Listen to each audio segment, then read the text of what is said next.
This week's tip is in honor of the huge explosion that we have seen in the Crokinole community since June 28th, when the Shut Up and Sit Down Crokinole review was released. With so many new players coming in to play the greatest game on earth, this week's tip is going to teach you one of the most important skills that you need to learn and then continue to develop.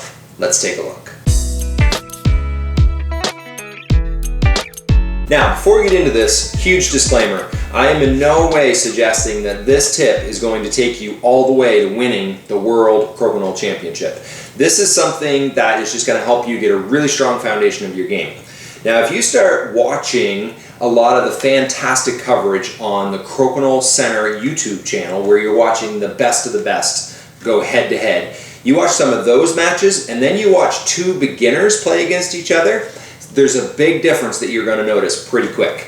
You see those high-level players that I mentioned, when a round is done or any time during the round, you will notice that the board stays quite clean. And what I mean by that is there's not a lot of buttons left hanging around on the board. They're constantly getting their opponent's button knocked into the gutter and completely out of play.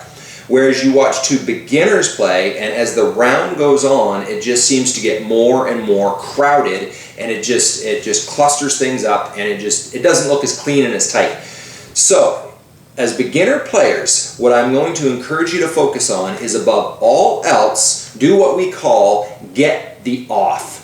Get your opponent's button off the board at all costs. And when I say at all costs, what I mean is, I don't really care if your shooter stays on the board or not. And you're sitting there watching this and you're going, oh, come on, Jeremy, if you don't keep your shooter on, then your opponent is just going to drop an open 20. If you're playing against a high-level player, I agree 100%. The average new beginner player of Crokinole isn't going to have an 80% success rate on their open 20s. So all I am suggesting is, if you have beginner player A playing against beginner player B, and beginner player A really focuses on always get the off, get the off, get the off, I'm suggesting that 9 times out of 10, they are going to win that round. Now, there is a part 2 to this tip, and it gets a little more strategic at this point. Let's say you're not doing you're not doing as good a job getting the off as you would like, and as the round wears on, you end up with 3 of your opponent's buttons on the board. What our natural inclination is when we're looking at the board is we say, what's the highest value button that my opponent has on the board? So you look at this board as it laid out right now, and we have a 5, we have a 10, we have a 15. So just naturally you're thinking, well, I need to get that 15 off the board. That's what's going to give me the best chance to win.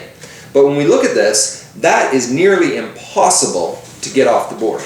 So what I'm going to suggest you experiment with and see how this works for you, when you're looking at a board with several of your opponent's buttons in play, here's the question I'm going to encourage you to ask yourself. What is the highest value button that my opponent has on the board that I know I can get off? I'm confident that I can get that button off the board. In this particular case, I would suggest that that is the 10.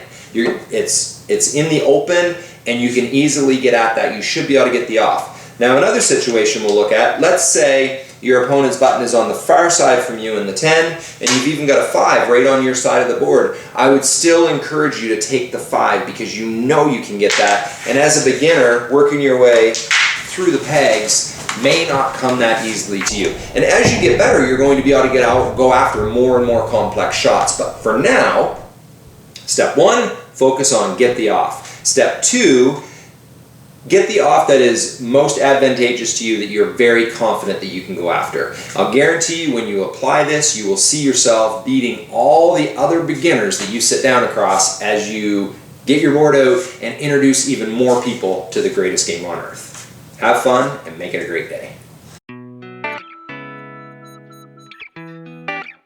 I don't really care if your shooter stays on the board. I didn't love that. I don't really care if your shooter stays swing and a miss. Huge honor